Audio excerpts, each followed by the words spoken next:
पतसंस्थेचे माजी अध्यक्ष सन्माननीय राकेशजी कोटिया साहेब, ज्येष्ठ पत्रकार जगदीशजी गावकर, जिल्हा उपाध्यक्ष प्रसादजी रानडे यांच्या शुभ हस्ते या ठिकाणी होत आहे.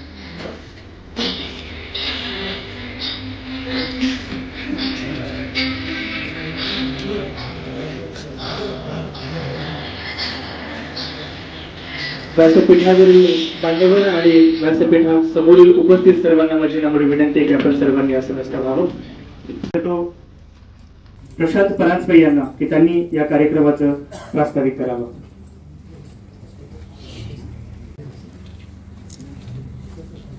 नमस्कार.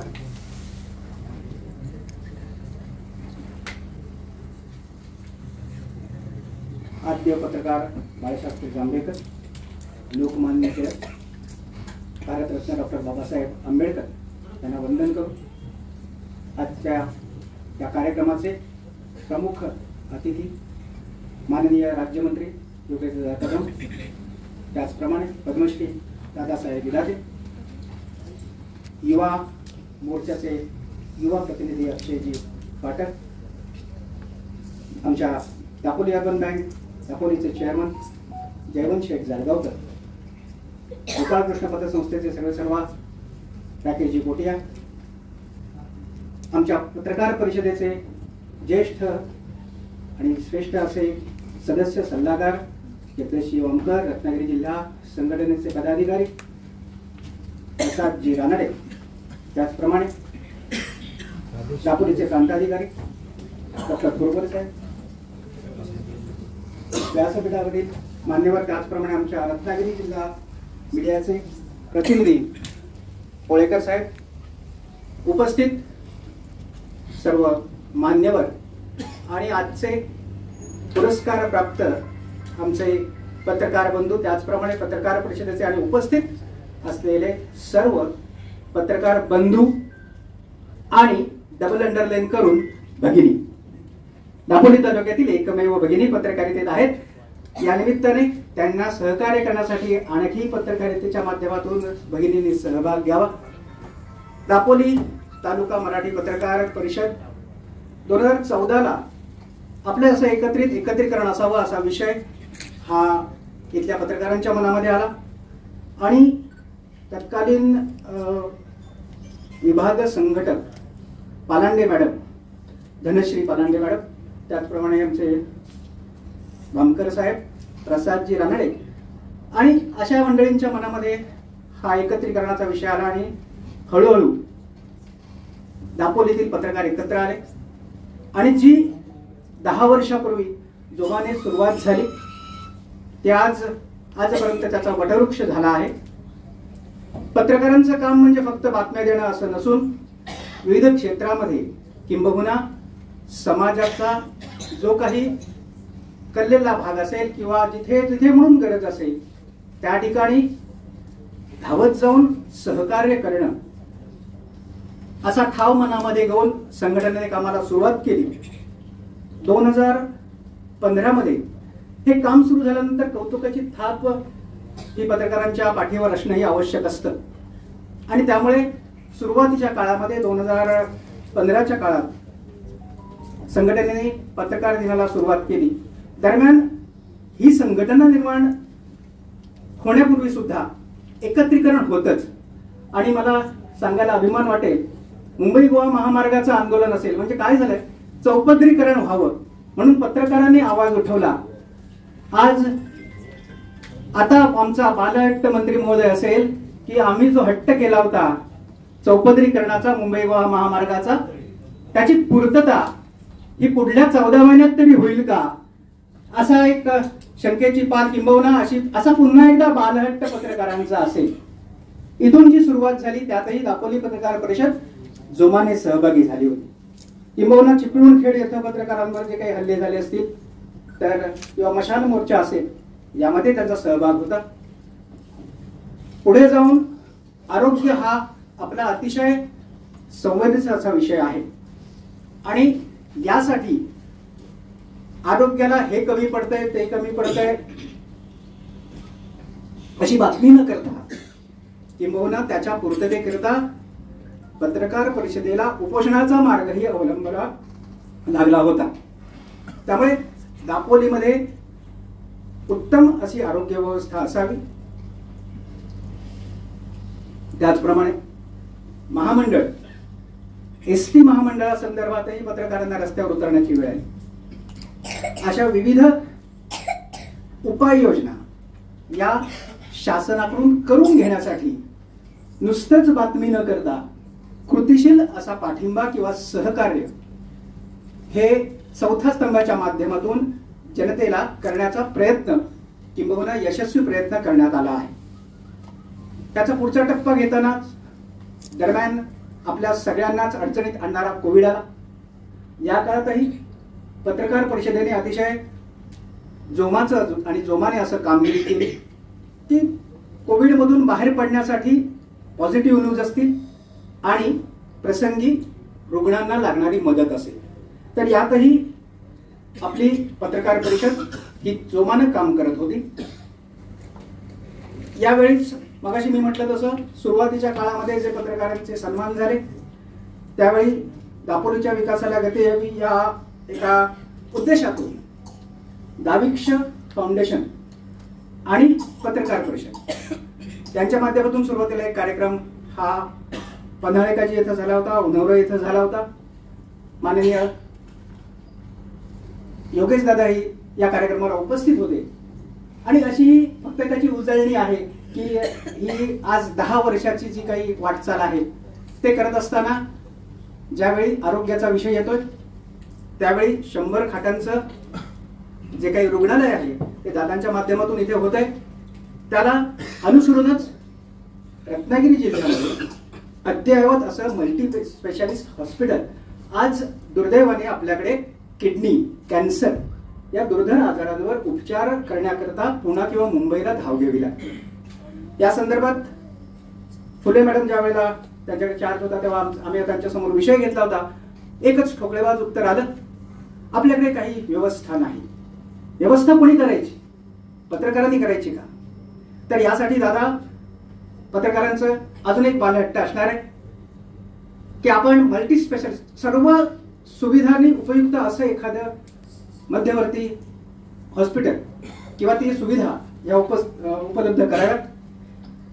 काही कारणामुळे काही आर्थिक कारणामुळे पत्रकारांना काही अडचणी निर्माण होतात, त्याकडेही आपण लक्ष द्यावं आणि गोरगरिबांना मदत करणं, गरजूंना मदत करणं, शिक्षणासाठी विद्यार्थ्यांना मदत करणं किंबहुना समाजातले जे एका वेगळ्या घटकात उच्चस्तरीय कामगिरी करतात त्यांचं सुद्धा कौतुक करणं हा विषय परिषदेने हातात घेतलाय. ते करत असताना दापोली तालुक्यानं 3 भारतरत्न दिले आपण सगळेच जाणतो आणि त्यातलंच डॉक्टर बाबासाहेब आंबेडकर हे आहेतच. दुसरं भारतरत्न महर्षी अण्णा कर्वे आणि पावा काणे ही 3 भारतरत्न, महामहोपाध्याय भारतरत्न पावा काणे. आज परिषदेला कुठेच जागा नसल्यामुळे भारतरत्न पावा काणे स्मारकामध्ये परिषदेचं काम हे सुरू आहे. गेले 2 वर्ष असाच कार्यक्रम, छोटेखानी कार्यक्रम का होईना पण पत्रकार दिनाचा हा तिथे करण्यात आला होता. याच भारतरत्न पावा काणे स्मारक जालगाव मध्ये जे उभं आहे त्या स्मारकालाही आपला हातभार असावा, कारण खेड, दापोली आणि चिपळूण हे 3 तालुके पावन करणारे आणि या ठिकाणचं अस्तित्व असणारे भारतरत्न पावा काणे त्यांचं स्मारक जालगाव मध्ये हळूहळू सुरू होत आहे. प्राथमिक स्वरूपात आहे, त्याला मूर्त स्वरूपात आणण्यासाठी दादा आपल्या फार मोलाचं असं सहाय्य आवश्यक आहे. त्याचप्रमाणे 2024 मध्ये संघटनेच्या सदस्यांसाठी उत्कृष्ट पत्रकार म्हणून पहिल्या वर्षी जगदीशजी वामकर, प्रसादजी रानडे, अशोक चव्हाण, ज्योती बिवलकर, रवींद्र साळवी या पत्रकारांचा सन्मान करण्यात आला. यावर्षी प्रशांत परांजपे, प्रशांत कांबळे, मंगेश शिंदे, रुपेश वायकर आणि महेश महाडिक यांचा सन्मान होणार आहे. त्याचबरोबर दापोलीचं नाव ज्यांनी जागतिक विक्रमात नोंद केली आहे असे सुरेंद्र शिंदे आणि कविता शिंदे यांचाही सन्मान 2025 च्या आजच्या पत्रकार दिनानिमित्त होतो आहे. मराठी पत्रकार परिषद ही देशातील क्रमांक 2 ची पत्रकार संघटना म्हणून संपूर्ण जिल्ह्यामध्ये सर्वाधिक 35 पेक्षाही जास्त सदस्य असलेली संघटना आहे. आणि यामुळे एक वेगळ्या पद्धतीने काम करताना आजपर्यंतच्या वाटचालीत ज्यांनी आम्हाला सहकार्य केलं त्या सर्वांच्या पायी उतराई व्हावं किंवा किंबहुना त्यांचाही सन्मान व्हावा. आणि 49-50 वर्षानंतर पुन्हा एकदा दापोलीला मंत्रिपद मिळाले, त्यामुळे आमच्या माणसाचा आम्हीच सन्मान करावा असं संघटनेला मनामध्ये आलं आणि एकजुटीने आज हा एक सुंदर असा कार्यक्रमाचं नियोजन हे करण्यात आलं आहे. संघटनेमध्ये आज कधीही समोर न येणारं आमचं व्यक्तिमत्व नाना केळकर जे अध्यक्ष आहेत, ते मला आत्ताही दिसत नाहीये, की संघटना बांधण्यासाठी कायम कोणीतरी असं मागे उभं राहायला लागतं आणि तसे आमचे नाना केळकर, त्याचप्रमाणे उपाध्यक्ष मंगेशजी शिंदे, सचिव रुपेशजी वायकर, खजिनदार सत्यवान दळवी, सदस्य राधेश लिंगायत, आनंद करमरकर, राधेश झगडे, सल्लागार जगदीश वामकर, दिलीप जाधव, जिल्हा उपाध्यक्ष प्रसाद रानडे, अजित सुर्वे यांची मी नावं मुद्दाम इथे घेतो आहे की आज पत्रकार परिषदेचा कार्यक्रम संपन्न होत असताना या प्रत्येकाचा सहभाग रोज लेखणीतून होत असतो, पण आज त्यांची ओळखही इथे होणं अत्यावश्यक आहे. दिलीप जाधव, त्याचप्रमाणे अरविंद वानखळे, अजित मोरे, शशिकांत राऊत, महेश महाडिक, सिद्धेश शिगवण, चेतन राणे, ज्योती बिवलकर, प्रशांत कांबळे, प्रशांत परांजपे, अशोक चव्हाण, राजू झगडे, सलीम रखांगे, समीर पिंपळकर, वैभव जोशी, रवींद्र साळवी, मंगेश पाटील, स्वप्नील घटे अशा अनेक सदस्यांच्या मिळून ही संघटना उभी आहे. आणि मला सांगायला अभिमान वाटतो की पुन्हा एकदा मी अधोरेखित करतोय, 10 वर्षाचा हा इतिहास आहे, हा असाच पुढे जात आहे. आणि आपल्याकडे असं म्हणतात ना, देव दारात आल्यावर काहीतरी मागणं मागितलं पाहिजे, की देव उभा आहे द्यायला, पण आपण घ्यायला काही मागितलंच नाही तर जरा अडचणीचं देवालाच वाटतं. आम्ही काहीतरी मागणं छोटंसं सर्वांसाठी मागतो आहोत किंवा परिषदेच्या वतीने एक मागणं हे आपल्याला आम्ही मागतो आहोत. आजच्या पत्रकार दिनाचे औचित्य साधून दापोलीतील पत्रकारांच्या काही मागण्या ह्या आपल्या समोर आम्ही सादर करतोय. पत्रकारांना अधिस्वीकृती ओळखपत्रासाठी शिक्षणाची अट आहे, ती वयवर्ष 40च्या वरील पत्रकारांसाठी शिथिल करण्यात यावी. हा विषय सर्व महाराष्ट्रातील पत्रकारांच्या साठी आहे. दापोली तालुका मराठी पत्रकार परिषदेच्या पत्रकार भवनासाठी 5 गुंठे जागा दापोली ते आसूर किंवा दापोली ते जळगाव, दापोली ते मौजे दापोली या मुख्य जागांवर उपलब्ध व्हावी. दापोली शहरामध्ये नगरपंचायतीच्या अखत्यारीतील केळसकर नाका येथील इमारतीमध्ये पत्रकारांसाठी तात्पुरत्या स्वरूपात दालन उपलब्ध व्हावं किंवा दापोली पंचायत समिती अंतर्गत बांधण्यात येत असलेल्या बचत गटांच्या इमारतीमध्ये एखादं तरी दालन उपलब्ध व्हावं. दापोलीतील पत्रकारांच्या आरोग्य विम्यासाठी मराठी पत्रकार परिषदेच्या वतीनं दरवर्षी ₹30,000 इतका खर्च येत असतो. आपणाकडून पत्रकारांच्या विम्यासाठी 2.5 लाख रुपयापर्यंत एक रकमी अशी निधीची उपलब्धता व्हावी. आज पत्रकारांचा विमा हा काढण्यात आलेला आहे. संपूर्ण महाराष्ट्रातील पत्रकारांची नोंद शासन दरबारी होणं आवश्यक आहे. युट्यूबर्स असतील, सोशल मीडियावर काम करणारी मंडळी असतील, यांची कुठेतरी नोंद नसल्यामुळे कुठेतरी मनामध्ये शंका निर्माण होते. पण हे सर्व पत्रकार हे चौथ्या स्तंभाकडेच आहेत, पण त्यांची नोंद होणं आवश्यक आहे. त्याचप्रमाणे डॉक्टर बाळासाहेब सावंत कोकण कृषी विद्यापीठाच्या वाचनालयाला दैनिक सागरचे संस्थापक संपादक नानासाहेब जोशी यांचं नाव देण्यात यावं, अशा काही मागण्या, त्याचं निवेदन आम्ही परिषदेतर्फे आज देत आहोत. पुन्हा एकदा आजच्या या कार्यक्रमाला आपण सर्व उपस्थित करून आपले स्वागत आणि अभिनंदन. आणि या समवेतच एकूण आम्ही 3 मागण्या पत्रकार परिषदेच्या मागण्या आहेत. त्याचप्रमाणे भारतरत्न पावाकडे स्मारकाला निधी उपलब्धता व्हावी, जागा उपलब्ध आहे, आता त्याची मोठी उभारणी आवश्यक आहे. आणि महाराष्ट्रातलं पहिलं निसर्ग मंदिर, कारण आज माझी वसुंधरा अभियान महाराष्ट्रात सुरू असताना जालगाव सारख्या ठिकाणी जागा उपलब्ध झाली, तर त्या ठिकाणी महाराष्ट्रातला पहिला निसर्ग मंदिराचा प्रकल्प उभा करावा, अशा 3 वेगवेगळ्या मागण्या आपल्या समोर सादर करत आहोत. आपण त्याचा स्वीकार करावा मी विनंती करतो आहे. आमचे ज्येष्ठ सदस्य सल्लागार जगदीशजी वामकर, प्रसादजी रानडे आणि आमचे अध्यक्ष नानासाहेब केळकर यांना आपण मंत्री महोदयांना हे निवेदन सादर करावं. इतक्या प्रास्ताविकानंतर एक भयान शांतता सभागृहामध्ये आहे आणि ती असू नये, कारण आपण सगळेजण कौतुक सोहळ्यासाठी देखील जमलो आहोत. एकदा जोरदार टाळ्या वाजवूया आणि आपण सगळेच पुन्हा एकत्र येऊ.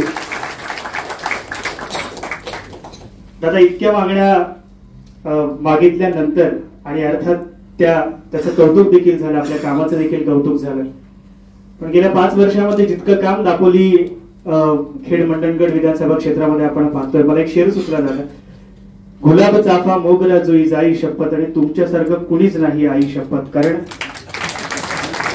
आणि म्हणून मी गुलाब देखील घेऊन आलो दादा तुमच्यासाठी.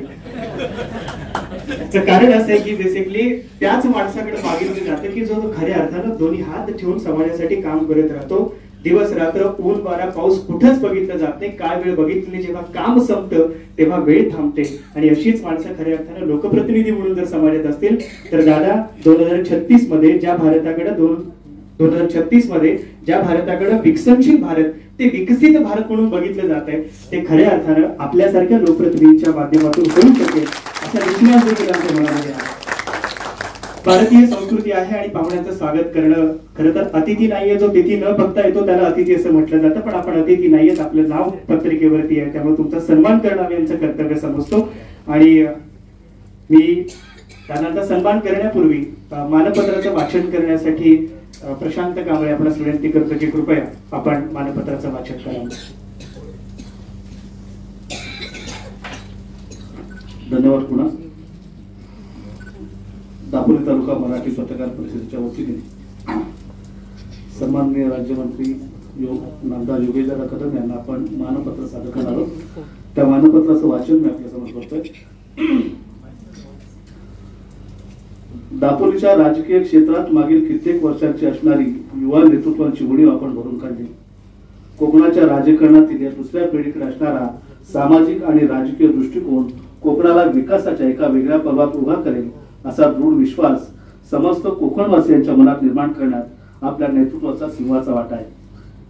अलीकडच्या काळात राजकारणाकडे अभ्यास म्हणून पाहण्याचा युवा वर्गामध्ये निर्माण झालेल्या दृष्टिकोनाचे आपण खऱ्या अर्थाने प्रातिनिधिक उदाहरण आहात. अभ्यास, चिंतन आणि राजकीय कौशल्याच्या बळावर आपण राज्यमंत्री पदावर पोहोचला. आपल्याला लाभलेल्या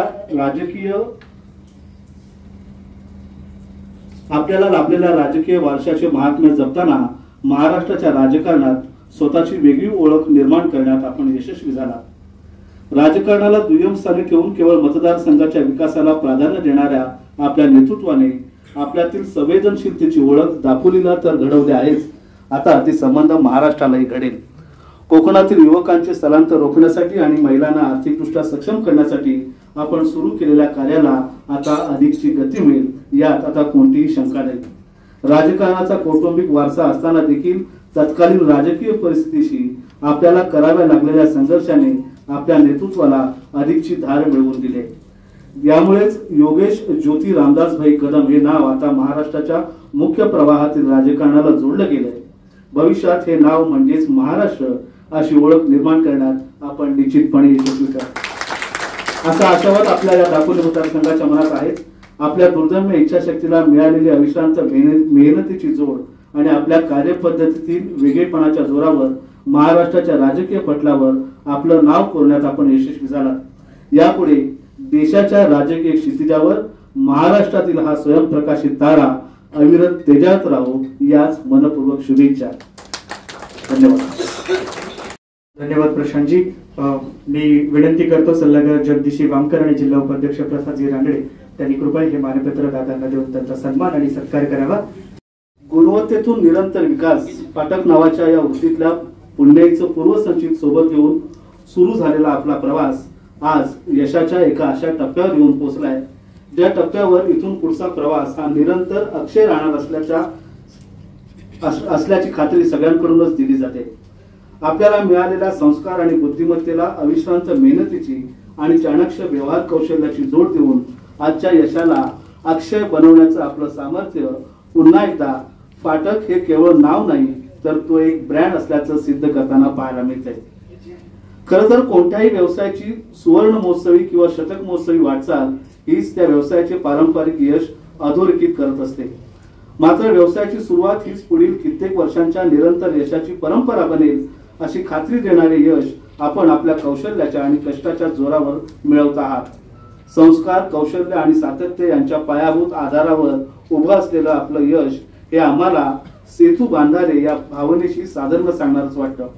मागील एका तपाच्या वाटचालीत गुणवत्तेने निरंतर विकास साधताना संस्कृती, कला आणि साहित्याच्या माध्यमातून आपण मनामनांचे, सामाजिक सलोख्याचे आणि सौख्याचे उभारलेले असंख्य अदृश्य सेतू आपल्यातल्या निरंतर गुणवत्तेची साक्ष देतात. आपण जोपासलेल्या सामाजिक बांधिलकीविषयी तर काय बोलावे. सामाजिक उत्तरदायित्व ही आपली जबाबदारी नाही तर ते आपलं कर्तव्य आहे. या भावनेनेच आपण आपली बांधिलकी जोपासत आहात. वानर सेनेने प्रभू श्री रामचंद्रांसाठी बांधलेला सेतू जसा प्रत्यक्ष सागराने त्याच्या छातीवर अभिमानाने मिरवला, तद्वतच आपले कार्य दापोलीच नव्हे तर संपूर्ण महाराष्ट्र अभिमानाने आपल्या छातीवर मिरवे, यात कोणतीही शंका नाही. मानवतेवर असलेला आपला दृढ विश्वासाला धर्म आणि संस्कृतीच्या सागरावर तोडून जाणारा सेतू उभारून त्या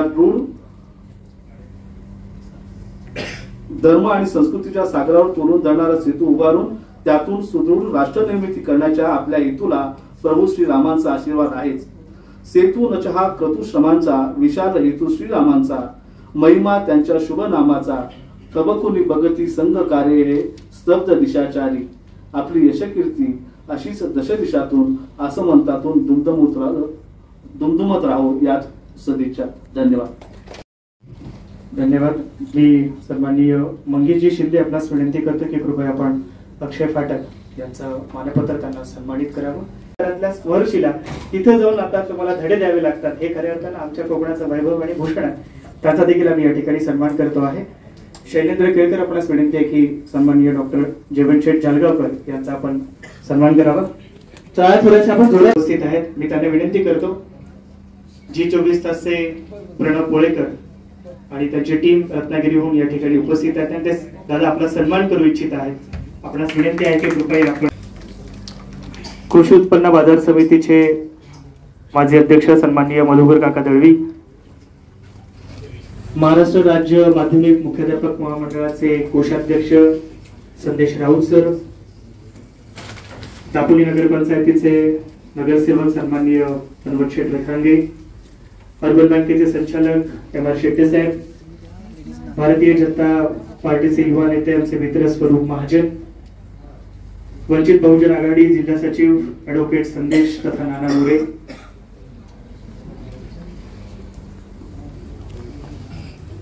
सन्माननीय भगवानजी गाडगे साहेब, त्यांचा देखील आपण त्यांचा सन्मान करावा.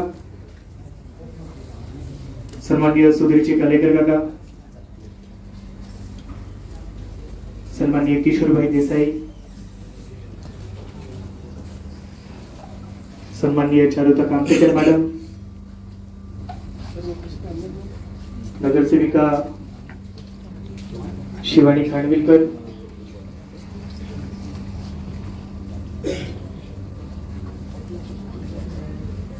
सन्माननीय आप्पासाहेब आयरे आणि उपस्थित सगळ्यांचंच मी मनापासून स्वागत करतो, कारण आपल्याला सगळ्यांना ज्ञात आहे की आपल्याला कार्यक्रमाला उशीर झाला. दीप्तीताई निखारगे मॅडम, आमचे मित्र निलेशजी शेठ, राहुलजी मंडले, आपल्या सगळ्यांचं मी मनापासून स्वागत करतो आणि शब्द हेच आपण स्वागत समजावं अशी विनंती देखील आपल्याला मनापासून करतो. यानंतर एका विशेष कार्यक्रमाचं आयोजन या ठिकाणी करण्यात आलेलं आहे. त्यासाठी मी सुधीरदादा मालवणकर यांना विनंती करतो की ते कार्यक्रम करावं. खींचो न कमान को न तलवार निकालो, जब तोप मुकाबिल है तो अखबार निकालो, असा मंत्र घेऊन स्वातंत्र्यापूर्वी सुद्धा आणि स्वातंत्र्यानंतर सुद्धा भारतात वृत्तपत्र सुरू झाली आणि त्या वृत्तपत्रांचाच भारतीय स्वातंत्र्यामध्ये खूप मोठा सहभाग होता. त्याची ही जी उज्ज्वल परंपरा आहे ती घेऊन दापोली तालुका मराठी पत्रकार परिषद पुढे जात आहे.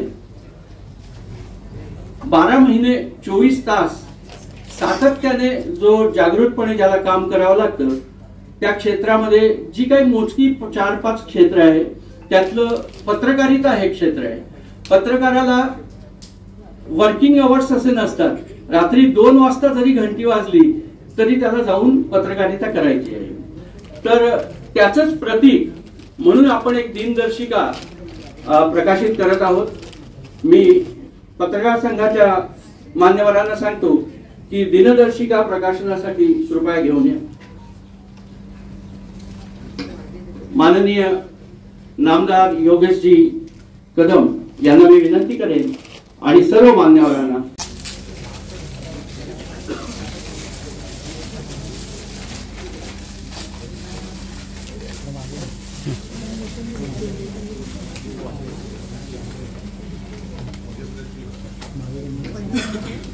ही दिनदर्शिका दापोलीतल्या पत्रकारांना सातत्याने स्मरण देईल कि 12 महीने 52 आठवडे दिल है तो अखबार निकालो। तर ही जी आयुध होती, धनुष्यबाण असेल, ढाल तलवार असेल किंवा सगळ्यात मोठी तोफ, या अस्त्रांपेक्षाही मोठं अस्त्र म्हणून ज्याला ओळखलं गेलं ते म्हणजे वृत्तपत्र। त्याला आजच्या भाषेत आपण मीडिया म्हणतो। या सगळ्यांचा सहभाग होताच, परंतु एक दुसरी कला अशी आहे, क्रीडा प्रकार असा आहे की ज्याचं सुद्धा छोटं मोठं योगदान स्वातंत्र्य आंदोलनात होतं आणि ते म्हणजे लाठी काठी हा क्रीडा प्रकार। तर या क्रीडा प्रकारात नुकतंच दापोली एका दाम्पत्याच्या सहकार्याने पुढाकारामुळे विश्वविक्रम रचला गेला। हे विश्वविक्रम रचते सुरेंद्र व कविता शिंदे यांचा सत्कार करण्यासाठी मी दापोलीतल्या एकमेव महिला पत्रकार ज्योती दिवलकर यांना विनंती करतो की त्यांनी त्यांचा सन्मान करायचा आहे। समाजामध्ये सुधारणा होत असतात, तर अशा काही मोजक्या पत्रकारांना आपण विशिष्ट क्षेत्रात कार्य केल्याबद्दल आज सन्मानित करणार आहोत।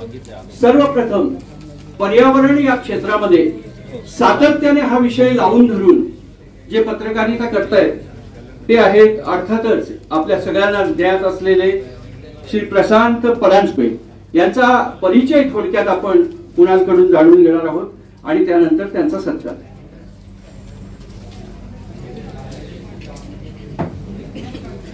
पर्यावरण संवर्धक, अभ्यासक आणि व्याख्याते, लेखक, संपादक, पत्रकार, संग्राहक, पर्यटन व्यावसायिक, व्यापारी, पाक्षिक निवेदिता 2001 पासून आणि अर्थात त्याच्यानंतर निवेदिता फास्ट न्यूजचं युट्यूब चॅनेल, सुगंध वसुंधरा रक्षणाचा त्याच्या पुस्तकाचं लेखन देखील यांनी केलेलं आहे।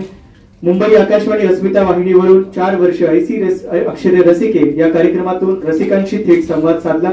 एबीपी माझाच्या वृत्तवाहिनीवरून कोकण संवर्धन व पुनर्निर्माण विषयावर महाचर्चेतून नवी दिशा यामध्ये सन्माननीय मंत्री उदयजी सामंत, खासदार सुनीलजी तटकरे, मंत्री सुरेश प्रभू आणि प्रशांत परांजपे हे उपस्थित होते। लोकशाही वृत्तवाहिनीवरून फ्रॅक्चर्ड फ्रीडम पुस्तकाचा पुरस्कार परत घेण्याबाबत यांच्या महादर्शनामध्ये त्यांनी तो सहभाग नोंदवला होता। सांगली येथील ग्रीन एफएम आकाशवाणी, रत्नागिरी आकाशवाणीवरून वेगवेगळ्या विषयावरून त्यांच्या मुलाखतींचं प्रसारण देखील झालेलं आहे। ते संस्थापक अध्यक्ष आहेत महामहोपाध्याय भारतरत्न पावा काणे स्मारक समिती दापोलीचे आणि अर्थात जलप्रेमी ज्याची ओळख आहे, जलसंपदा विभाग महाराष्ट्र शासन जिल्हा रत्नागिरी, कोकण मराठी साहित्य परिषद माजी केंद्रीय कार्यवाहक, युवा शक्ती प्रमुख आणि जिल्हाध्यक्ष आहेत आणि निवेदिता प्रतिष्ठान जालगाव दापोली संस्थापक अध्यक्ष आहेत। पर्यावरण संवर्धन प्रचार आणि प्रसार आणि कृती कार्यक्रम ज्यांच्या माध्यमातून राबवला जातो त्यांना या वर्षीचा पर्यावरणीय पत्रकारितेचा पुरस्कार देताना मला सगळ्यांनाच अति आनंद होत आहे। आपण जोरात टाळ्या वाजवूया प्रशांत अशोक परांजपे यांना या वर्षीचा सन्माननीय योगेश दादा कदम आपणास विनंती करतो की आपल्या शुभ हस्ते। परंतु दरम्यानच्या काळात भारतामध्ये एवढे मोठे बदल घडले की मोठ्या प्रमाणावर ग्रामीण भागातल्या युवकांना शहराकडे प्रस्थान करावं लागलं। ही एका अर्थाने वाईट गोष्ट होती तर दुसऱ्या अर्थाने चांगली गोष्ट होती। ती चांगली कशी की उन्हावण्यासारख्या दुर्गम भागातून येऊन सुद्धा ज्यांनी दापोलीत एक चांगली पत्रकारिता केली अशा पुढच्या एका पत्रकाराला आपण सन्मानित करणार आहोत। त्यांना लहानपणापासूनच सामाजिक कार्याची आवड होती। 1995 ते 2000 या साली त्यांनी उन्हावरे गाव एकता कमिटीत सचिव म्हणून काम पाहिले। 1997 पासून म्हणजे जवळजवळ 27 वर्ष अविरतपणे ते सागर या वृत्तपत्रात पत्रकारिता अखंडपणे करतायत। सामाजिक आणि विविध प्रश्नांना त्यांनी वेळोवेळी न्याय दिलेला आहे। 2000 पासून 2010 पर्यंत जनहित बिगर शेती ग्रामीण पतसंस्था उन्हावरेचे ते अध्यक्ष होते। 2014 पासून आजपर्यंत मराठी पत्रकार परिषद तालुका दापोली याचे ते उपाध्यक्ष आहेत। ग्रामीण भागातल्या युवकांनी राजकारणात यायला हवं, समाजकारणात यायला हवं आपण असं नेहमी म्हणतो, परंतु तो मंत्र त्यांनी प्रत्यक्षात कार्यरत राहून आणला. 2015 ते 2020 उन्हवरे ग्रामपंचायतीचे उपसरपंच राहिले. त्यानंतर आपल्याला माहिती आहे की दापोली तालुका पंचायत समितीच्या सभापतीपदी त्यांनी आपल्या सौभाग्यवतीनं पोहोचवण्यापर्यंत सातत्याने राजकीय क्षेत्रात सुद्धा काम केलं. तर असं एकाच वेळी समाजकारण, राजकारण, सांस्कृतिक कारण अशा सगळ्या क्षेत्रात कार्यरत राहणारे पत्रकार अर्थात मंगेश दिनकर शिंदे, मी विनंती करतो दादांना की त्यांनी शाल, श्रीफळ, मानपत्र देऊन सन्मान करावा. त्यांनी गाजवलेला आहे. यानंतर युवकांनी सुद्धा समाजकारणात यायला पाहिजे असं आपण म्हणतो, परंतु त्यांना तितकीशी संधी मिळतेच असं नाही. परंतु लक्षवेधी युवा म्हणून आपण ज्या पत्रकाराला पुरस्कार देणार आहोत ते आहेत रुपेश वाईकर. यांचा परिचय देतील कुणाल सर. प्रसाद रानडे यांच्या मार्गदर्शनाखाली आणि सहकार्याने 2012 साली त्यांच्या पत्रकारितेची सुरुवात झाली. ती दैनिक प्रहार पासून. सुरुवातीला जालगाव वार्ताहर म्हणून, क्राईम रिपोर्टर म्हणून त्यांनी काम पाहिले. गेली 10 वर्ष ते दैनिक प्रहार मध्ये वार्ताहरांचे काम पाहत असताना 2023 मध्ये प्रहारचे वरिष्ठ व संपादक यांनी दापोली प्रतिनिधीपदी त्यांची निवड केली. त्यानंतर दैनिक इंडियन एक्सप्रेस ग्रुपनी त्यांच्यावर विश्वास दाखवत दैनिक लोकसत्ता पेपरचे काम ऑगस्ट 2024 मध्ये ती त्यांनी जबाबदारी दिली. दापोली, मंडणगड, खेड आणि गुहागर या 3 तालुक्याचा प्रतिनिधी म्हणून त्यांनी त्यांच्यावरती जबाबदारी दिलेली आहे. हे सर्व करीत असताना ज्यांचं मोलाचं साथ लाभली त्या क्षेत्रामध्ये काम करत असताना आपल्या परिसरातील अनेक विषयांना तसेच आठवड्यातून एकदा दापोली तालुका विशेष वार्तापत्रातून त्यांनी वाचा फोडलेली आहे. अनेक सामाजिक विषयांवर त्यांचं सध्या लेखन सुरू असून आज दापोली तालुका मराठी पत्रकार परिषदेच्या वतीनं त्यांना लक्षवेधी युवा पत्रकार हा देत असताना आम्हाला आनंद होत आहे. रुपेश अरुण वायकर हे पुनश्च दादा आपणास विनंती करतो की आपल्या शुभ हस्ते त्यांना हा पुरस्कार प्रदान करावा. ही व्यवसाय, कुठलंही क्षेत्र हे पार्ट टाइम करण्याचं राहिलेलंच नाही. समाजकारण करायचं असेल तर 24 तास करावं लागेल. राजकारण तर 24 तासापेक्षा म्हणजे झोपायचे जे तास आहे ते कमी करून करावं लागतं, हे दादांनी दाखवूनच दिलेलं आहे आपल्याला. त्यामुळे सातत्यपूर्ण पत्रकारिता करणाऱ्या एका युवकाला आपण सन्मानित करत आहोत. महेश महाडिक. सातत्यपूर्ण पत्रकारितेसाठी त्यांना आपण सन्मानित करत आहोत. मी विनंती करतो महेश महाडिक यांनी कृपया व्यासपीठावर यावं आणि दादा त्यांचा सन्मान करतील. की 178 गावं आहेत आणि तेवढं सगळं कव्हरेज करायचं झालं तर पत्रकारांची संख्या सुद्धा टप्प्याटप्प्याने वाढत गेलेली आहे. तर दरवर्षी दापोली तालुका मराठी पत्रकार परिषदेतर्फे उल्लेखनीय कार्य करणाऱ्या 5 जणांना आपण हा पुरस्कार देतो. तर यानंतरचा हा शेवटचा पुरस्कार आहे. पत्रकारितेचं महत्व तर सातत्याने स्वातंत्र्यापूर्वी सुद्धा होतं, स्वातंत्र्यानंतर सुद्धा आहे आणि आता सुद्धा आहे. परंतु 2010 सालानंतर पत्रकारितेने अचानक कूस बदलली आणि मोजो नावाचा प्रकार आला, मोबाईल जर्नलिझम. आणि त्यानंतर वृत्तपत्र विकत घेतल्यानंतर घरी यायचं किंवा वृत्तपत्र विक्रेता घरी आणून दिल्यानंतर आपण जे वाचायचो ती बातमी आपल्याही नकळत आपल्या हातात सगळ्यात आधी येऊ लागली आणि युट्यूबचा जन्म झाला आणि मोजोचा जन्म झाला. तर त्यावेळी नेमकी पत्रकारितेची जी तत्व होती ती बदलली. आधी पत्रकारिता म्हणजे एखादी घटना घडली त्याची बातमी देणे ही पत्रकारिता होती. परंतु आता काय की प्रत्येकाच्या हातात मोबाईल असल्यामुळे एखादी घटना घडली त्याचं चित्रण होतं, पटकन युट्यूबवर जातं. त्यामुळे पत्रकारितेचा बातमीदारी हा विषय केव्हाच संपलेला आहे. आता जर तुम्हाला पत्रकारिता करायची असेल तर तुम्हाला सामाजिक, सांस्कृतिक, साहित्यिक आणि राजकीय या सगळ्या क्षेत्रांचा सखोल अभ्यास असावा लागेल. आणि अभ्यास असून चालणार नाही तर ती विश्लेषणात्मक बातमी करावी लागेल. तर अशी बातमी करणारे एक पत्रकार आहेत. गेल्या 2 ते 3 वर्षापासून युट्यूबच्या माध्यमातून दापोलीतल्या आणि दापोली तालुक्यातल्या किंवा दापोली मतदारसंघातल्या प्रत्येक सामाजिक, साहित्यिक, शैक्षणिक आणि राजकीय घडामोडींचं खास करून विश्लेषणात्मक जी बातमीदारी आहे ते करण्यामध्ये ज्यांचा हातखंड आहे त्या प्रशांत गंगाराम कांबळे यांचा आपण सन्मान करणार आहोत. जसं मी म्हणालो की 2010 नंतर पत्रकारितेने खूप बदलली, किंबहुना असं म्हणावं लागेल की 2000 नंतर पत्रकारितेचा डीएनएच बदलला आणि तो डीएनए हातात घेऊन तो पत्रकारिता करतोय. त्यामुळे त्याला नेमकी नाडी कळते. अनेक लोकांच्या यशामध्ये त्याचा हात असतो कारण की डीएनए त्याच्या हातात आहे. त्यामुळे डीएनए असल्यामुळे सगळी जी कुंडली असते ती सगळ्यात आधी त्याच्याकडे येते. तो विश्लेषण करतो. त्या विश्लेषणात्मक व्हिडिओज दाखवले जातात आणि त्यातून बातमी मागची बातमी किंवा बातमी पुढची बातमी ही आपल्यापर्यंत पोहोचते. हे त्याचं महत्वाचं कार्य आहे. परंतु महाविद्यालयीन जीवनापासूनच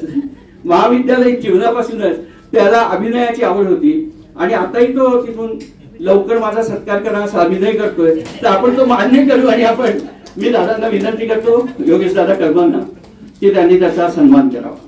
उत्सुकता अधिक न ताणता आपण कार्यक्रमाच्या समारोपाकडे येतोय. दापोलीचे अर्थमंत्री म्हणून समजले जातात, नाव घ्यायची गरज नाही, डॉक्टर जयवंतजी जालगावकर हे अगदी थोडक्यात मार्गदर्शन करतील आणि त्यानंतर आपण समारोपाकडे वळू.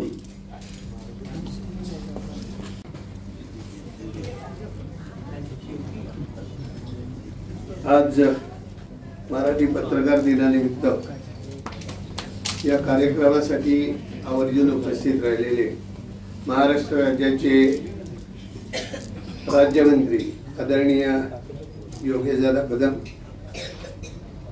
दुसरा आदरणीय व्यक्तिमत्व पद्मश्री दादा इदाते यांचा सन्मान झाला. मग असे सांगितलं गेलं त्यांचं आडनाव फाटक आहे. फाटक उघडल्याशिवाय आत प्रवेश करता येत नाही. त्याविषयी सभामंचावरील सर्व मान्यवर, उपस्थित सर्व पत्रकार कार्यकर्ते बंधू आणि भगिनींनो, दापोलीत पत्रकारिता साहेब मंत्री महोदय साहेब चांगली आहे. म्हणजे वाकडे तिकडे काही लिहत नाही, सगळे सरळ लिहत असतात आणि त्याच्यामुळे सगळं चांगलं घडत असतं. माझ्या दृष्टीने पत्रकार म्हणजे समाजाचं प्रबोधन करणारी व्यक्ती, अन्यायाविरुद्ध वाचा फोडणारी व्यक्ती, शासनाच्या प्रत्येक योजना तळागाळापर्यंत पोहोचवणारी व्यक्ती, त्याचबरोबर चांगल्या संस्थांनी चांगलं केलेलं काम समाजापर्यंत पोहोचवणारी व्यक्ती आणि समाजाच्या प्रत्येक कामात सहभाग दर्शवणारी व्यक्ती. दापोलीतले सगळेच पत्रकार या सगळ्या उपाधींना पात्र आहेत. म्हणून त्यांना मनापासून मी धन्यवाद देतो. प्रशांती तुम्हाला जास्त देतो कारण पर्यावरणामध्ये जास्त तुम्ही काम करताय. तुम्हाला मंत्री महोदय आहेतच, काय कमी पडणार नाही. पडलंच कमी तर कर्ज द्यायला आम्ही घाबरायचं काही कारण नाही. तुमची वाटचाल अशीच चांगली चालत राहो अशी शुभेच्छा देतो आणि माझं मनोगत संपवतो. जय हिंद, जय महाराष्ट्र. झटकन मिळतं आणि छोटीशी अमाऊंट असते. तसं हे छोटेखानी आपलं भाषण. यानंतर आपण सर्व त्यांच्या मार्गदर्शनाची वाट पाहत आहोत, प्रतीक्षा करत आहोत. महाराष्ट्र राज्याचे गृहराज्यमंत्री माननीय नामदार योगेशजी कदम या नावापेक्षा सुद्धा आपलं आवडतं नाव जे आहे ते म्हणजे दादा. मी दादांना विनंती करतो की त्यांनी मार्गदर्शन करावं.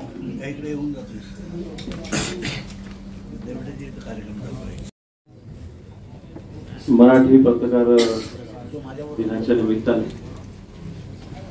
आज दापोली तालुका पत्रकार परिषदेच्या वतीने आमच्या ह्या कार्यक्रमाला उपस्थित आमचे मार्गदर्शक पद्मश्री सन्माननीय दादा इदादेजी, सन्माननीय जयवंतजी जालगावकर, सन्माननीय अशोकजी फाटक, प्रांताधिकारी अजितजी थोरगोले, आमचे वानकरजी असतील, प्रसादजी असतील, माझ्यासोबत आमचे सर्व सहकारी, शिवसेनेचे सर्व अधिकारी, समोर उपस्थित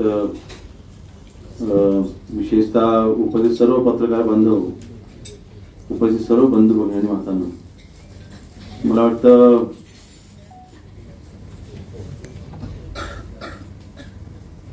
अनेक दिवसांनंतर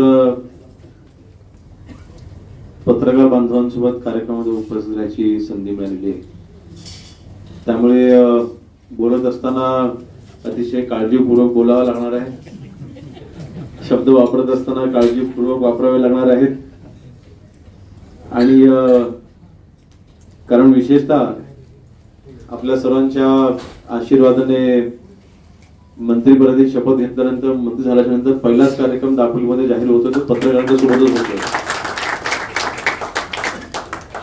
आणि आजच्या ह्या कार्यक्रमाच्या निमित्ताने पत्रकार बांधवांनी माझा सत्काराने सन्मान केला. त्याबद्दल सर्वप्रथम आपले दापोली तालुका मराठी पत्रकार परिषदेचे मी मनापासून आभार मानतो. आपल्या सर्वांचं नक्कीच मी ऋणी राहीन. आणि एवढंच सांगेन की हा सन्मान स्वीकारत असताना आज दापोली तालुक्याला जवळपास 49 वर्षाच्या नंतर मंत्रिपद मिळालेलं आहे. आणि म्हणून हा सन्मान फक्त एकट्या योगेश कदमचा नाही, दापोली तालुक्यामधील तमाम नागरिकांचा हा सत्कार आहे. म्हणून हा सत्कार मी त्यांच्या चरणी अर्पण करतो. शेवटी जनता सोबत राहिली, जनतेने निवडून दिलं म्हणून आमदार होऊ शकलो म्हणूनच मंत्री होऊ शकलो. आणि म्हणून दापोली मतदारसंघाच्या जनतेचे आभार म्हणून हा सत्कार जो आहे तो नक्कीच दापोली मतदारसंघामध्ये जनतेच्या चरणी मी अर्पण करतोय. अनेक गोष्टी बोलण्यासारख्या आहेत. आपल्या सर्वांना माहिती की आज खऱ्या अर्थाने मराठी पत्रकार दिन साजरा होत असताना बाळशास्त्री जांभेकरांनी 1832 साली 6 जानेवारी म्हणजे आजच्याच दिवशी दर्पण नावाचं वृत्तपत्र चालू केलं होतं. आणि खऱ्या अर्थाने त्याचा इतिहास हा जर का आपण वाचला तर बाळशास्त्रींचं आयुष्य फक्त 34 वर्षच राहिलं होतं. त्यांचं निधन हे 34व्या वर्षी झालं होतं. आणि 34 वर्षामध्ये अर्थात आता बाळपण सोडून दिलं. त्यांनी त्यांच्या 15 वर्षाच्या वयापासून त्यांनी त्याची कारकीर्द, सामाजिक कारकीर्द त्यांनी चालू केली. म्हणजे फक्त मला वाटतं 19 वर्षाच्या त्यांच्या त्या कारकिर्दीमध्ये त्यांनी इतकं मोठं कार्य केलं. 1832 साली त्यांनी जे कार्य पहिलं त्यांनी वृत्तपत्र त्यांनी चालू केलं असलं तरी सुद्धा त्या अगोदर आणि त्यानंतर देखील त्यांची अनेक अशी कार्य होती ज्यांचा उजाळा आपण नक्कीच केला पाहिजे. सर्वात महत्वाचं म्हणजे भौगोलिक शास्त्र असेल, भूगोलशास्त्र असेल, नैसर्गिकशास्त्र असेल, रसायनशास्त्र असेल, या सगळ्या पुस्तकांची म्हणजे इंग्रजीमध्ये असलेली सगळी पुस्तके, हा अभ्यासक्रम इंग्रजीमध्ये असायचा आणि ह्याचं आवृत्ती मराठीमध्ये नसायची. भारतामध्ये पहिली मराठी आवृत्ती ह्या सगळ्या पुस्तकांची आणणारे आपले जांभेकरजी होते हे देखील विसरून चालणार नाही. अशा अनेक त्यांच्या उपलब्धी आहेत, अशी अनेक त्यांची कार्य आहेत ज्यांचा मी उल्लेख इथे करू शकतो. परंतु मराठी भाषेला एक वेगळं महत्व त्यांनी प्राप्त करून दिलं. बरं, हे दर्पण जेव्हा त्यांनी वृत्तपत्र चालू केलं त्यावेळेस त्या वृत्तपत्रामध्ये फक्त मराठी नाही तर जो कॉलम मराठीमध्ये असायचा तोच कॉलम ते इंग्रजीमध्ये देखील छापायचे. म्हणजे त्या मराठी वृत्तपत्रामध्ये फक्त माझी मराठी ही प्रत्येक व्यक्तीपर्यंत पोहोचली पाहिजे, अमराठी भाषिकापर्यंत देखील माझं वृत्तपत्र पोहोचलं पाहिजे, जेणेकरून इंग्रजी वाचणारा देखील ते मराठी वृत्तपत्र हातामध्ये घ्या, माझी मराठी अमराठी व्यक्तीपर्यंत देखील पोहोचेल. हे देखील कारण त्यांनी म्हणजे विचार करा की एक वृत्तपत्र चालू करत असताना किती मोठे विचार होते. त्यामुळे मला वाटतं ह्या मराठी भाषेला आपण आता काही दिवसांपूर्वी पाहिलं मुंबऱ्यामध्ये एका व्यक्तीला एकदा फळ विक्रेत्याला जर का त्यांनी सांगितलं मराठी मुलाने की तू मराठीमध्ये बोल, तर त्याला दम दिला गेला. नक्कीच महाराष्ट्रामध्ये अशा घटना अपेक्षित नाही. होय, मला मान्य आहे की मुंबई म्हटल्यानंतर मेट्रोपॉलिटन सिटी म्हणून आपण म्हणतो, परंतु आजच्या ह्या कार्यक्रमाच्या निमित्ताने मी आवर्जून सांगेन की या महाराष्ट्रामध्ये इथे राहणाऱ्या प्रत्येक व्यक्तीला मराठी भाषा ही आलीच पाहिजे, त्यांनी मराठीतच बोललं पाहिजे. आम्ही अर्थातच आपण काही कंपल्शन टाकू शकत नाही, कारण आपण शेवटी भारताचे नागरिक आहोत. त्याची जाणीव मला आहे, त्याची जाणीव आपल्याला नक्कीच असली पाहिजे. परंतु महाराष्ट्रामध्ये आपण आहोत म्हटल्यानंतर मराठी आलीच पाहिजे. प्रयत्न तर करा, आम्ही बोलणारच नाही. हा मराठीचा अपमान आम्ही अजिबात सहन करणार नाही, अजिबात सहन करणार नाही. आणि म्हणून मला वाटतं आज मराठी पत्रकार दिन साजरा करत असताना अजून एक आपल्या सर्वांसाठी अभिमानाची गोष्ट आहे. अनेक वर्षांपासूनच असलेलं आपलं स्वप्न आपल्या देशाचे पंतप्रधान नरेंद्र मोदी साहेबांनी पूर्ण केलं. आपल्या मराठी भाषेला अभिजात दर्जा प्राप्त करून देण्याचं काम हे आपल्या भारत सरकारने केलं, सामान्य नरेंद्र मोदी साहेबांनी केलं. ते प्रचंड मोठं काम आहे. जागतिक स्तरावरती आता आपली मराठी भाषा पोहोचणार आहे, ती पोहोचलेली आहेच, परंतु आता तिचं महत्व हे जागतिक स्तरावरती आता अजून उंचावलेलं आहे असं म्हटलं तर चुकीचं ठरणार नाही. आणि म्हणून मला वाटतं आजचा हा मराठी पत्रकार दिन साजरा करत असताना बाळशास्त्री जांभेकरांच्या आठवण नक्कीच आपल्या सर्वांच्या मनात असली पाहिजे. हा फक्त आजच्या त्या दिनापुरतं नाही, तर त्यांनी केलेलं समाजकार्य म्हणजे 1836 सालाच्या मध्ये त्यांनी विधवा झालेल्या महिलांना त्यांनी पुनर्विवाह त्याचा झाला पाहिजे ह्यासाठी देखील त्यांनी त्यावेळेला पावलं उचलली होती. त्यांनी त्यांच्या वृत्तपत्रामध्ये याचा उल्लेख केला होता. त्यावेळेला ते किती मोठं धाडस होतं. तशा वातावरणामध्ये अशा पद्धतीची त्या वृत्तपत्रामध्ये स्वतःच्या वृत्तपत्रामध्ये अशी बातमी तिथे लिहिणं किंवा त्या बाबतीत जागरूकता निर्माण करणं, त्यावेळची मानसिकता प्रचंड वेगळी होती. अशा वेळेला देखील त्यांनी धाडस त्यावर दाखवलं होतं आणि प्रचंड मोठं सामाजिक कार्य त्या भागामध्ये देखील त्यांनी त्यावेळेला केलं. आणि म्हणून मला वाटतं आज पत्रकारिता आपण चौथा स्तंभ असं मानतो. आणि म्हणून मला वाटतं मराठी पत्रकार दिनाच्या या शुभेच्छा देत असताना नक्कीच दापोली तालुक्याचे पत्रकारांचं देखील मी मनापासून अभिनंदन करेन. जयवंतश्री यांनी सांगत असताना उल्लेख इथे केलाय की आपले पत्रकार म्हणजे महाराष्ट्रामध्ये पत्रकार एका बाजूला आणि आपल्या दापोली तालुक्यातील पत्रकार नक्कीच एका बाजूला, अशी चांगली पत्रकारिता आपल्या दापोली तालुक्यामध्ये चालू झाली. म्हणून तुमच्या सगळ्यांचं मनापासून अभिनंदन करतो. दोन कारण आहेत, पत्रकारिता चांगली आहेच, लेखणी चांगली आहेच. दुसरं कारण असं आहे की आम्हाला काही जास्त त्रास पण देत नाही. राजकारणाला जास्त भीती पत्रकारांचीच असते ना. पण दापोली तालुक्याच्या पत्रकारांनी, मी आमदार व्हायच्या अगोदरपासून मी कार्यरत आहे राजकारणामध्ये दापोली मतदारसंघाच्या, तेव्हाही मला कधी त्रास दिला नाही. आणि म्हणजे दुसरा त्रास मी असं म्हणत नाही, परंतु राजकारणामध्ये नक्कीच वेळोवेळी मला काही गोष्टी सुचवणं देखील असतील. आमचे शेखरजी इथे बसलेले आहेत, कधी कधी मी देखील त्यांच्यापर्यंत पोहोचतो, त्यांच्याकडनं काही सल्ले घेत असतो. कारण शेवटी 100 म्हणजे मी आज मंत्री झालो म्हणून मला काय सगळं ज्ञान आपोआप माझ्या डोक्यात आलं असं कधी होत नसतं. म्हणून पत्रकारांच्या सोबत हातात हात घालून आपण नक्कीच आपण राजकारणी व्यक्ती हे पुढे जात असतात. आणि ज्येष्ठ पत्रकारांच्या माध्यमातून आपण आपल्याला मिळालेल्या पदाला आपण न्याय देऊ शकतो हे मी सामान्य रामदास भाईंकडनं मी लहानपणापासून शिकलेलो आहे. त्यांनी पत्रकारांचा नेहमी सन्मान केला, पत्रकारांकडे नेहमी काहीतरी वेगळं शिकण्याचा प्रयत्न केला.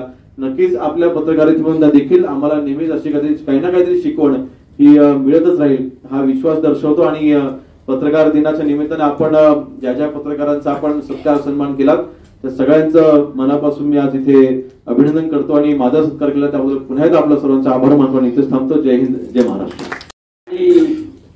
दापोलीचे पत्रकार दादांना त्रास देत नाही हे विशेष आहे. एवढंच नव्हे तर बराचसा मीडिया तर असा आरोप केला जातो की हे दादांचे पत्रकार आहेत. इतपत दादांना ते सहकार्य करतात, परंतु वेळ आली की ते सुद्धा त्याच्या उणीवा वगैरे ज्या असतील त्या दाखवण्याचं काम पत्रकार हा निश्चितच करेल.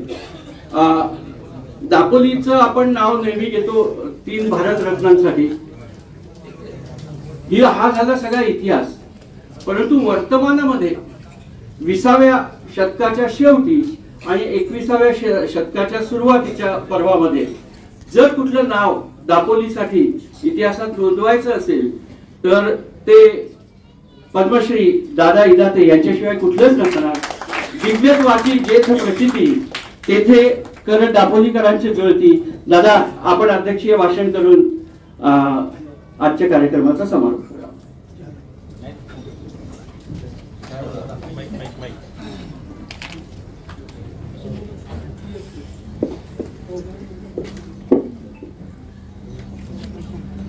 माननीय गृहराज्यमंत्री आणि अन्य विविध विषयांचे राज्यमंत्री योगेश दादा, व्यासपीठावरील सर्व मान्यवर आणि उपस्थित बंधू, एका नृत्य कार्यक्रमामध्ये सहभागी होता आलं याबद्दल मला मनापासून आनंद आहे. मी ज्यावेळी दापोलीमध्ये असतो त्यावेळी मी असणाऱ्या काळामध्ये दापोलीत कोणते कार्यक्रम आहेत त्याची मी माहिती घेतो. शक्य असेल तर त्या कार्यक्रमामध्ये मी उपस्थित राहतो. कारण मी दापोलीचं आहे, त्यामुळे दापोलीतल्या कुठल्या कार्यक्रमात मला काही निमंत्रण पाहिजे असं मी कधी वाट पाहत नाही. दापोलीच्या सगळ्या कार्यक्रमात मी उपस्थित राहत असतो. आज योगायोग असा की प्रकार दिन आहे आणि त्याच वेळी आज आपल्या माननीय मंत्र्यांचा, आपल्या सुपुत्राचा एक हृदय सत्कार्य आहे, त्यामुळे खूप आनंद झाला. आपल्या व्यासपीठावर 3 प्रतिमा लावलेल्या आहेत. त्या 3 प्रतिमाच्या एक मिनिटात थोडी माहिती सांगतो आणि मग आपण त्या का लावलेत ते लोकांना कळणार नाही. आणि पत्रकार दिनाच्या दिवशी पुन्हा का लावले तर एक आता आपल्या समोर दादाने तर खूप चांगली माहिती सांगितली. दर्पणकार जांभेकर, हे जांभेकर हे कोकणामधले आहेत आणि हे दोघे तेही कोकणामधलेच आहेत. म्हणजे राष्ट्रीय आणि आंतरराष्ट्रीय स्तरावर त्यांनी नाव कमवलं. ते तिन्ही माणसं ही कोकणामधलीच आहेत. एक भारतीय असंतोषाचा जनक, एक आद्य पत्रकार आणि एक भारताचा संविधान निर्माता. MA LLB ते किती डिग्री आहेत, MA LLB PhD BSc LLD बाराटला ह्या पद्धती त्या काळात जगामध्ये 5-6 लोकांनाच होत्या. असे बाबासाहेब आंबेडकर अशा तर 3 आपल्या समोर आहेत. पण मी पत्रकाराच्या दृष्टीने तिघांचा उल्लेख करतो की दर्पणकारांची माहिती सांगितली त्यामुळे मी आज खोलात शिरत नाही. परंतु दर्पणकार हे आद्य पत्रकार असे आहेत. दुसरे लोकमान्य टिळक यांनी केसरी आणि मराठा ही 2 वृत्तपत्र काढली आणि त्याच्या आधारावर संपूर्ण देशामध्ये एक स्वातंत्र्याची चळवळ उभी केली. लाल, बाल आणि पाल त्यापैकी एक ते. आणि पहिल्यांदा पारतंत्र्यातल्या भारतामध्ये स्वातंत्र्याची देशव्यापी चळवळ उभारणारे हे 3 व्यक्ती आहेत. त्याच्यामध्ये लोकमान्य टिळक होते. लोकमान्य टिळकांचं वैशिष्ट्य म्हणजे त्यांनी केवळ पत्रकारिता नव्हे ती तर केली, म्हणजे सरकारच्या डोके ठिकाणावर आहे काय असा प्रश्न उपस्थित करणारे लोकमान्य टिळक. आज हल्ली त्याची कॉपी सगळेजण करतात बऱ्याच वेळा, परंतु ते पहिल्यांदा त्या काळात इंग्रजांना ठणकावून सांगणार. आणि जी गोष्ट आपल्याला कदाचित माहीत नसेल, ब्रिटनच्या पार्लमेंटमध्ये जाऊन 1895 मध्ये ब्रिटनच्या पार्लमेंटमध्ये भारताच्या भावी स्वातंत्र्याचं संविधान त्यांनी मांडलेलं आहे. संविधानाची 111 कलम त्यांनी ब्रिटनच्या पार्लमेंटमध्ये मांडलेली आहे. ती सगळीच्या सगळी आत्ताच्या आपल्या संविधानामध्ये सुद्धा आहेत. म्हणजे एक पत्रकारिता, दुसरं देशव्यापी एक असंतोष इंग्रजांच्या विरुद्ध आणि जागतिक स्तरावरचा सूक्ष्म अभ्यास, कम्युनिझमचाही तेवढाच अभ्यास आणि ब्रिटनच्या घटनेचाही तेवढाच अभ्यास असे एक दुसरे. आणि तिसरे बाबासाहेब आंबेडकर याचा उल्लेख केला की पत्रकारितेशिवाय आपला विषय लोकांमध्ये जाणार नाही, म्हणून पहिलं 1920 मध्ये त्याने मूकनायक हे वृत्तपत्र काढले. मूकनायक म्हणजे काय की जो नायक आहे देशाचा पण तो मूक आहे, त्याला बोलता येत नाही, त्याला एक्सप्रेस होता येत नाही, असा मूकनायक आणि ते जे वर्तमानपत्र काढलं त्याच्यावरती शीर्षाचं एक वाक्य काहीतरी असतं, तो संत तुकाराम महाराजांचा अभंग आहे त्याच्यावर. हे पहिलं पत्र त्याचं. पुढे 14 तळाचा सत्याग्रह वगैरे झाला, त्याच कालखंडामध्ये बहिष्कृत भारत नावाचं एक वृत्तपत्र त्यांनी काढलं. त्या बहिष्कृत भारतामध्ये संत ज्ञानेश्वरांची ओवी पहिला आणि तिसरं त्यांनी प्रबुद्ध भारत किंवा जनता नंतर हे काढलं. आणि जर त्यांची ती सगळी माझ्या संग्रहाला आहे, इतका बारकाव्यासहित त्यांनी सगळ्या गोष्टी पुढे आणलेल्या आहेत. बाबासाहेब केवळ आपले अपघाताने लोकांच्या समोर आले असं नाही, ज्याला शाळेत बसू दिलेलं नव्हतं त्यांनी देशाची घटना लिहिली. आणि मी मध्यंतरी राष्ट्रपतींना भेटायला गेलो होतो आत्ताच्या पूर्वीच्या, मी त्यांना म्हटलं एकदा तुम्ही बाबासाहेबांचं घर बघा.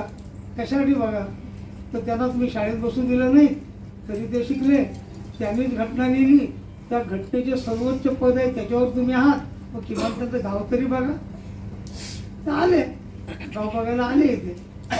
तर असे महापुरुष तीन आपण आपल्यासमोर ठेवले, यांचं चित्र आणि चरित्र डोळ्यासमोर ठेवून आपण इथून जा.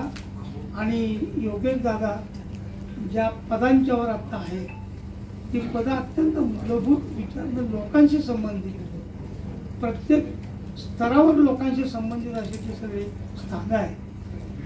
आता एक मी राजकारणाकडे खूप त्रयस्थ दृष्टीने पाहतो, त्यांच्या कार्यक्रमामध्ये उपस्थित होतो जाहीर सभेमध्ये.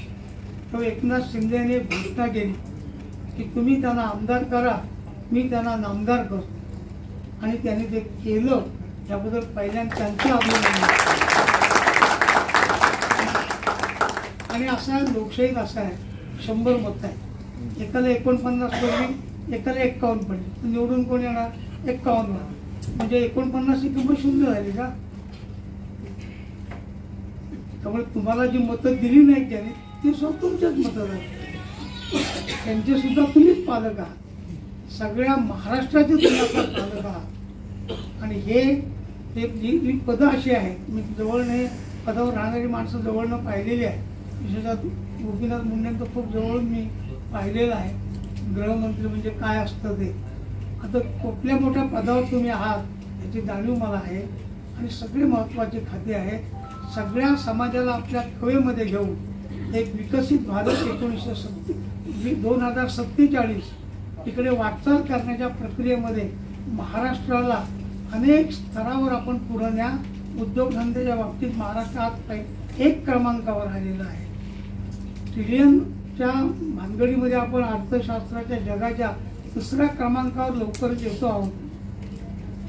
आणि कदाचित 4-5 वर्षामध्ये आपण 1ल्या क्रमांकावर सुद्धा जाऊ. इतकं नियोजनबद्ध, इतकं योजनाबद्ध, प्रत्येक गोष्टीच्या तपशिलाचा विचार करून पंतप्रधान एक स्टेप घेत आहेत. ते जागतिक सगळ्या नेत्यांना त्यांच्या पुढे नतमस्तक व्हावं लागतं. जगातल्या 20 राष्ट्रांनी गेल्या 10 वर्षात सर्वोत्कृष्ट जी पदं त्यांच्या देशाची आहेत ती त्यांना दिलेली आहेत. त्याच्यामध्ये 7 मुस्लिम राष्ट्र आहेत. त्यामुळे असं एक नेतृत्व आणि त्या नेतृत्वाला आपले युवा नेतृत्व या दोघांनी यशस्वी व्हावं अशा शुभेच्छा देतो आणि माझं बोलणं संपवतो. धन्यवाद. त्यांनी आभार प्रदर्शन करायचंय. खरं तर आभार मानायचेच नसतात अशी ही एक असा हा प्रसंग आहे. आभाराचे भार कशाला, सत्काराचे हार कशाला, एकमेकांच्या हृदयात राहू त्या हृदयाला दार कशाला, असं म्हणणारे कवी संजय चौधरी यांच्या या 4 ओळींनी आपण आजच्या कार्यक्रमाच्या अंतिम पर्वाकडे आलोय. मी प्रसाद रानडे यांना विनंती करतो की त्यांनी आभार प्रदर्शन करावं. मानवकर साहेब धन्यवाद. खरं तर आभार मानायचेच नसतात. दादर म्हणून सगळे आपलेच आहेत, उपस्थित हे सगळे आपलेच आहात. या कार्यक्रमाला वेळात वेळ काढून आपले सगळ्यांचे लाडके दादा, पूर्व राज्यमंत्री दादा इकडे कार्यक्रमाला आले आणि पहिल्याच कार्यक्रमात आपले उपस्थित त्यांच्या पत्रकारांच्या उपस्थित घेतलेला आहे. त्यांचे मनपूर्वक आभार. आमच्या सगळ्यांचे मार्गदर्शक ज्येष्ठ तीर्थरूप पद्मश्री दादा येतात ते आवर्जून कार्यक्रमाला आले, त्यांचे आभार. आपले सहकार महर्षी, अर्थतज्ञ, आमचे मित्र जीवनश्री जानगावकर तेही आले, त्यांचे आभार. अक्षयजी फाटक भाजपाचे युवा नेते, उद्योगपती आणि उभरतं नेतृत्व, आमचे मित्र अक्षय फाटक यांचे आभार. राकेशजी कोटिया आमचे मित्र यांचे आभार. उपस्थित मान्यवर किशोरजी देसाई आहेत, आमचे कालेकर साहेब आहेत, घाडगे साहेब आहेत, मधुकर दळवे आहेत, महेश कदम आहेत, जगडे म्हणून आहेत, अप्पासाहेब आहिरे आहेत. मी सगळ्यांचीच नावं घेत नाही, उपस्थित सगळे मान्यवर सगळ्यांचे आभार. आणि ज्यांनी आम्हाला हा हॉल उपलब्ध करून दिला, कुलगुरू डॉक्टर संजय भावे, आता काही कारणाने कार्यक्रमाला आलेले नाही आहेत, पण त्यांचेही आभार. आणि ज्यांनी या कार्यक्रमाला मदत केली, ज्याचे आमचे हितचिंतक आहेत, वाचक आहेत, आमचे मित्रमंडळी आहेत, स्नेही आहेत, त्या सगळ्यांचे आभार मानतो आणि हा कार्यक्रम संपला असं जाहीर करतो. धन्यवाद.